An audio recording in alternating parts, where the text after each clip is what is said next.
মানুষ শুধুমাত্র দুই ধরনের ব্যক্তির সামনেই নত হন।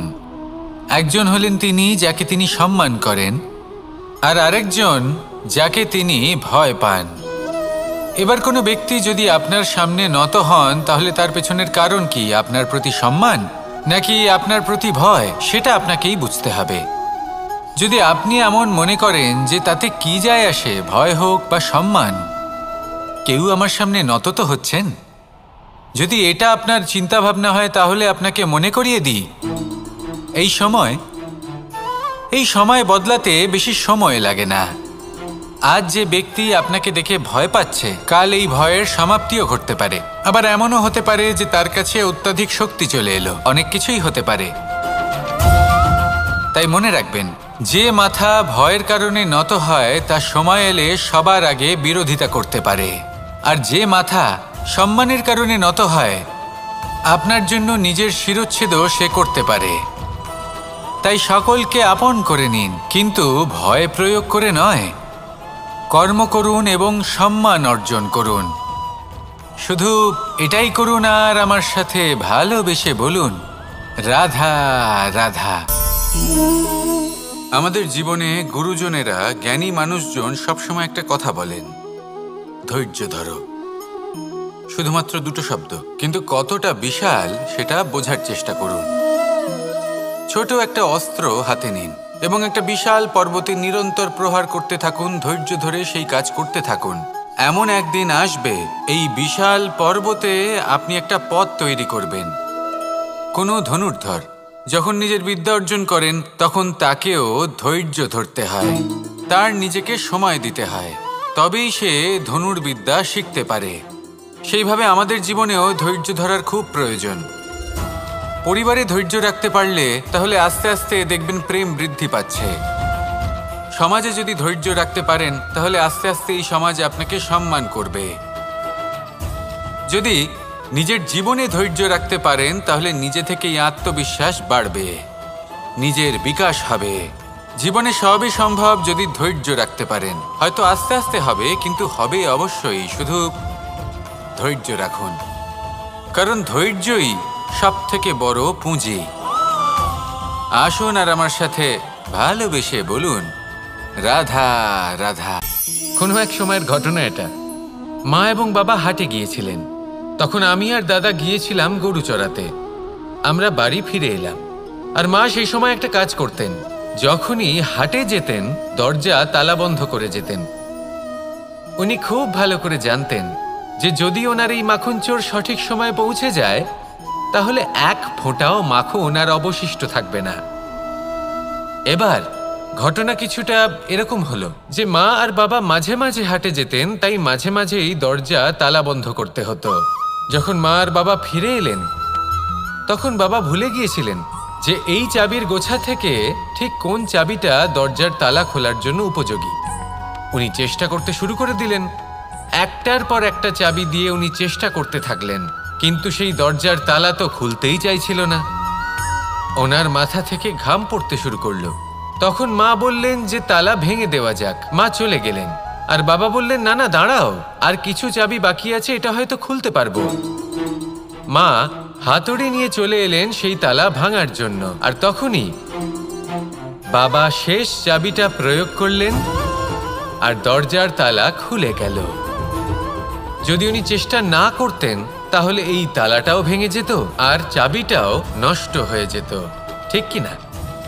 এবার এই ঘটনাটা আমি দেখেছিলাম, আর আমার মনে হলো যে কখনো কখনো এই চাবির গোছার মধ্যে থেকে শেষ চাবিটাও কিন্তু জীবনের দরজা খুলে দিতে পারে। সেজন্য আপনি যদি জীবনে সাফল্য লাভ করতে চেষ্টা করেন, নিজের লক্ষ্যে পৌঁছতে চান, তাহলে হার মানবেন না। হয়তো দেখবেন আপনার পরবর্তী প্রচেষ্টা বা এই অন্তিম প্রচেষ্টা আপনাকে সাফল্যের পথে নিয়ে গেল। তাই নিরন্তর প্রচেষ্টা করতে থাকুন, জীবনে সাফল্য লাভ করুন, আর আমার সাথে ভালোবেসে বলুন, রাধা রাধা। মানুষ নিজের জীবনে সেই সব কিছু লাভ করতে পারে যা সে কামনা করে। শুধু প্রয়োজন হলো ইচ্ছে এবং সিদ্ধান্তের। এবার এই ইচ্ছে আসলে কি? সেটা হলো এই মনে প্রকট হওয়া একটি ভাবনা, একটি আবেগ, শুধু তা দিয়ে কিছুই হয় না। যখন সেই ইচ্ছের সাথে দৃঢ় প্রতিজ্ঞা জুড়ে যায় তখন বিষয়টা এগোতে থাকে। একটা উদাহরণ দিই, ধরুন আপনি মরুভূমিতে আছেন এবং আপনি মধুর জল পান করতে চান। এটা হলো শুধুমাত্র আপনার মনের একটি ইচ্ছে। যখন এই ইচ্ছের সাথে সিদ্ধান্ত জুড়ে যায় তখন আপনি সেই মরুভূমিতে গর্ত খুঁড়তে চেষ্টা করেন। আর যখন এই সিদ্ধান্তের সাথে নিষ্ঠা জড়িত হয় তখন আপনাকে সেই জল লাভ করার থেকে কেউ বাধা দিতে পারে না। ইতিহাস এটার সাক্ষী, যিনি নিশ্চিত করেছেন তিনি সেই সব কিছু লাভ করেছেন যা তিনি লাভ করতে চেয়েছেন। সেই জন্য ইচ্ছে থাকা খুব দরকার, কিন্তু তাকে সিদ্ধান্তের সাথে জুড়ে নিন, সিদ্ধান্তকে নিশ্চিত করে ফেলুন, সব কিছু লাভ করবেন। আর তখন এই মন প্রসন্ন হয়ে বলবে, রাধা রাধা। বনের মধ্যে যদি আপনি কোনো বিষাক্ত সাপ দেখেন তাহলে কি করবেন? আপনি তখনই তার থেকে দূরে পালাতে চেষ্টা করবেন। আর এটা কেন করবেন? নিজের রক্ষার্থে। এই কথা আমি নয় মেনে নিলাম, কিন্তু নিজের জীবনে এটা করেন না কেন? আপনি যেখানেই যান, যে স্থানেই যান না কেন, প্রত্যেক সময় প্রত্যেক মুহূর্তে এমন বিষাক্ত সাপ আপনি অবশ্যই খুঁজে পাবেন। আর সেই সাপ নয় যাদের আপনি বনে খুঁজে পাবেন, এরা হলো সেই সাপ যা আপনাকে পাপ করতে বাধ্য করবে। আপনার অন্তরের বাসনা, ক্রোধ, অহংকার, লোভ, ঈর্ষা এদের বৃদ্ধি ঘটাবে। দেখুন, বনের এই সাপ আপনাকে একবার ছেড়ে দিতেও পারে, ছোবল নাও মারতে পারে, কিন্তু এই যে পাপরূপী সাপ আছে তা অবশ্যই ছোবল মারবে।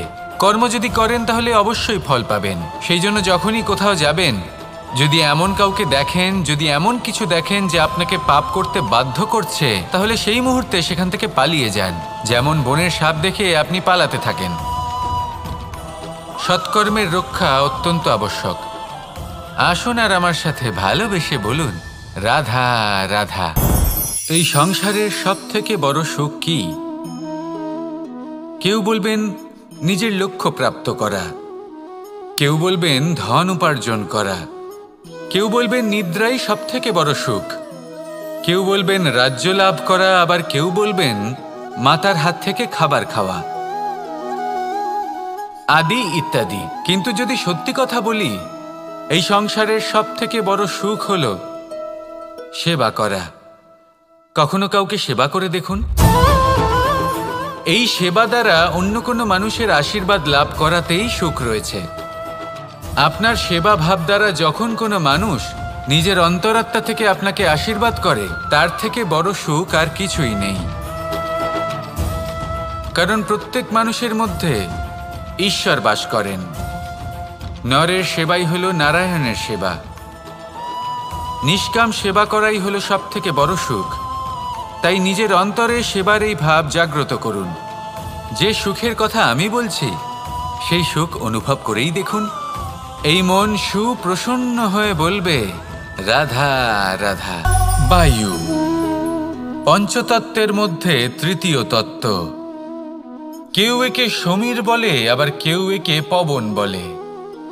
প্রথম কথা হলো এটাই যে এই বায়ু আমাদের জীবন দান করে প্রতিদিন, প্রত্যেক মুহূর্তে।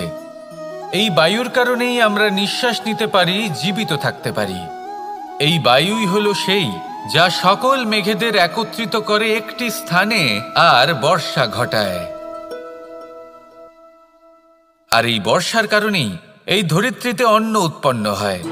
এই বায়ুকে দেখুন, কখনো এতটা সৌম্য যে আপনার কোনোই তফাৎ বোধ হয় না, আর কখনো কখনো এমন রূপ ধারণ করে ফেলে যে অনেক বড় বড় পর্বতের আকার পর্যন্ত বদলে ফেলে। এটাই হলো বায়ুর বিশেষত্ব। বায়ু শেখায় যে সময়ের সাথে সাথে বইতে থাকো, সকলকে জীবন দান করো, সকলকে সাহায্য করো, কিন্তু যখন বিপদ সামনে আসবে তখন দৃঢ় হয়ে সম্মুখীন হও। বাধা অনুযায়ী নিজেকে গড়ে নিতে হবে। আর কখন কতটা কঠোর হতে হবে আর কখন কতটা সৌম্য হতে হবে, এটা বায়ুকে দেখে শিখুন। আর আমার সাথে ভালোবেসে বলুন, রাধা রাধা। এই সংসারের আরম্ভ থেকে এখনো পর্যন্ত এবং ভবিষ্যতেও একটা যুদ্ধ আছে, যা হয়ে চলেছে, চলতেই থাকবে। পাপ এবং পুণ্যের মধ্যে যুদ্ধ, সত্য এবং অসত্যের মধ্যে যুদ্ধ। এই যুদ্ধ চলেই আসছে, আর এই যুদ্ধে যারা লড়েন তাদের আমরা সবসময় জয় জয়কার করি। আর যারা এই জয় জয়কার করেন তাদের প্রত্যেকের একটা বিশেষ গুরুত্ব থাকে। যখনই কোনো যোদ্ধা যুদ্ধক্ষেত্রে ক্লান্ত হয়ে পড়ে, শক্তিহীন হয়ে পড়ে, তখন এরা জয় জয়কার করে, শঙ্খ বাজাতে থাকে, সেই যোদ্ধাকে অনুপ্রেরিত করে, শক্তি এবং সাহসে ভরিয়ে তোলে। আর তখন সেই যোদ্ধা সেই যুদ্ধকে এগিয়ে নিয়ে যেতে পারে।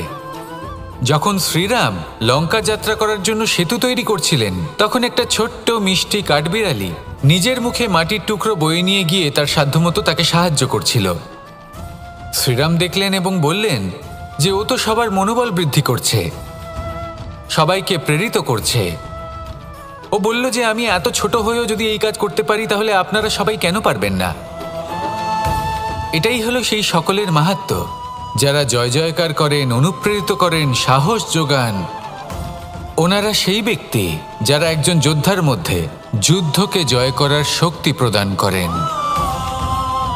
আসুন আমার সাথে ভালোবেসে বলুন, রাধা রাধা। কোকিলের ডাক শুনে আমার মন প্রফুল্ল হয়ে ওঠে। কোকিল হলো আমার অত্যন্ত প্রিয়। এরকমই আরও একটা পাখি আছে, কাক। একদিকে কাক, অন্যদিকে কোকিল। এদের মধ্যে বেশি পার্থক্য নেই, কিন্তু কোকিলের কণ্ঠ শুনে সবার মন প্রফুল্ল হয়ে ওঠে। কোকিল যখন সামনে আসে তখন মন শান্ত হয়ে যায়। যখন কাক সামনে আসে তখন মানুষ দূরে পালিয়ে যায়। এমন কেন হয়? কারণ হলো বাণী। কোকিলের বাণী অত্যন্ত মিষ্টি, অত্যন্ত মধুর। সেখানেই কাকের বাণী অত্যন্ত কর্কশ শোনায়, আর কর্কশ বাণী শোনা কেউ পছন্দ করেন না। আপনি নিজেকে জিজ্ঞেস করুন, কোনো ব্যক্তি আপনার সাথে কথা বললে তার বাণী মধুর হলে আপনার ভালো লাগে, আর যদি কর্কশ হয় তার থেকে দূরে চলে যেতে ইচ্ছে করে। তাই নিজের বাণীও এইভাবেই মধুর রাখুন, মিষ্টি রাখুন। এ আমারও খুব প্রিয়। আর এটা তখন হয় যখন মনে প্রেম থাকে। মনের মধ্যে প্রেম জাগ্রত করুন, বাণী নিজে থেকেই মধুর হয়ে যাবে। আর কৃষ্ণ নিজে থেকে আপনার কাছে আসবে আর আপনার সাথে বলবে, কি রাধা রাধা। যখন সূর্যের অত্যাধিক তাপের কারণে এই ধরিত্রী শুষ্ক হয়ে যায়, তখন প্রতিবিম্ব আমরা এইভাবে দেখতে পাই। আমরা কোথাও দূরে তাকালে আমাদের মনে হয় সেখানে জল রয়েছে। আমরা যখনই কাছে গিয়ে দেখি তখন দেখি যে সেখানে জলই নেই। তারপর যেই আমরা পেছনে ফিরে তাকাই, আমরা দেখি যেখান থেকে আমরা এসেছি সেখানে জল পড়ে রয়েছে। এবার এই যে মরুতৃষ্ণা, তা কিন্তু শুধুই ভূমিতে নয়, আমাদের ভাবনা চিন্তার সাথেও এটাই হয়ে থাকে, অনেক সময় হয়ে থাকে। যে ব্যক্তি জল লাভ করার আশায় বসে থাকে সে কখনোই জল লাভ করতে পারে না। কিন্তু যে ব্যক্তি জল লাভ করার আশায় নিরন্তর পরিশ্রম করতে থাকে, ঘাম ঝরায়, সেই ব্যক্তি কোনো মরুভূমিতেও জল লাভ অবশ্যই করে। জীবনে যদি আমরা বড় কিছু লাভ করতে চাই, তাহলে নিরন্তর পরিশ্রম করতেই হবে। পরিশ্রমের এই মনোভাব অত্যন্ত গুরুত্বপূর্ণ। এই মনোভাব আর দৃষ্টিভঙ্গি, এ হলো অন্তরের গুণ। রূপ এবং প্রসাধন, এগুলি হলো বাহ্যিক আবরণ। যে ব্যক্তি রূপের কারণে আপনাকে ভালোবাসে তা প্রকৃত ভালোবাসা নয়।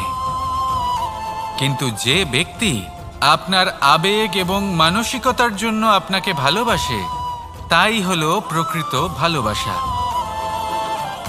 তাহলে এই কথাটা মনে রাখুন আর আমার সাথে ভালোবেসে বলুন, রাধা রাধা। আমার অনেকগুলো নাম আছে, আর তাদের মধ্যে একটি হলো যুদ্ধ বিমুখ। এই কথা আপনারা সবাই জানেন। দাদাও আমাকে বলেছেন যে তুমি এরকম কিভাবে যুদ্ধক্ষেত্র থেকে মুখ ঘুরিয়ে পালাতে পারো কানাই। দেখুন, যেটা সময়ের দাবি ছিল আমি সেটাই করেছি। যদি আমি রণভূমি ত্যাগ করে না পালাতাম, তাহলে কে জানে কত সৈনিক নিজেদের প্রাণ হারাতেন, কে জানে কতগুলি পরিবার নিজেদের বাঁচার আশা হারাতেন। কে বলতে পারে হয়তো কত প্রাণী এই সংসার ত্যাগ করতেন। আর তাই কখনো কখনো যুদ্ধ বিমুখ হওয়াই শ্রেয়। কখনো জীবনের ক্ষেত্রেও এটা প্রযোজ্য।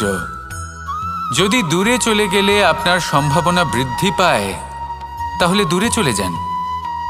দূরে চলে যান সেই সকল ব্যক্তিদের থেকে যারা কথায় কথায় আপনাকে অপমান করেন, আপনার নিন্দা করেন, আপনাকে বাধা দেওয়ার চেষ্টা করেন, আপনাকে ছোট করেন।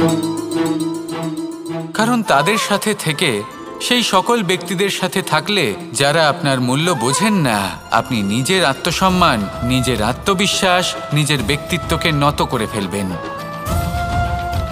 দূরে চলে যান সেই সকল সংঘর্ষ থেকে, সেই সকল পরিস্থিতি থেকে যাদের সম্মুখীন হয়ে আপনি কোনো পরিণামেই পৌঁছতে পারবেন না।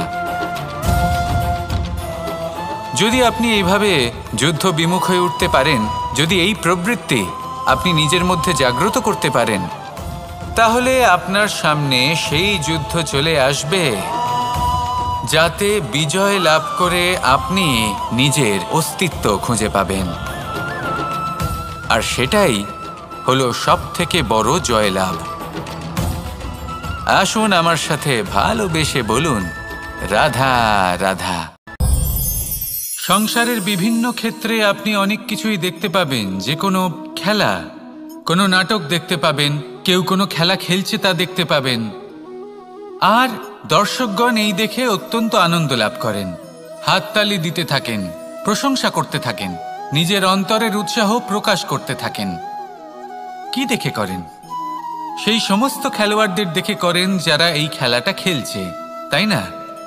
কিন্তু অনেক সময় সেই খেলোয়াড়রা সেই খেলার আনন্দ উপভোগ করতে পারেন না, কারণ ওনারা চাপা পড়ে যান তাদের কামনার চাপে।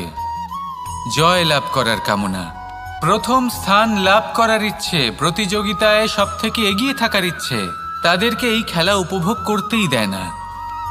সেই জন্য কখনো কখনো এই খেলোয়াড়দের থেকে অনেক বেশি আনন্দ উপভোগ করেন দর্শকগণ, যেখানে এই খেলাটা কিন্তু খেলছেন খেলোয়াড়রাই। আমি এটা বলছি না যে এই ইচ্ছে, এই আকাঙ্ক্ষা অনুচিত না, কিন্তু তার সাথে সেই খেলা, সেই কর্মের আনন্দ উপভোগ করাও অত্যন্ত গুরুত্বপূর্ণ। তাই সেটা উপভোগ করুন। যে উৎসাহ আপনি উপভোগ করছেন তা যাপন করা অত্যন্ত গুরুত্বপূর্ণ।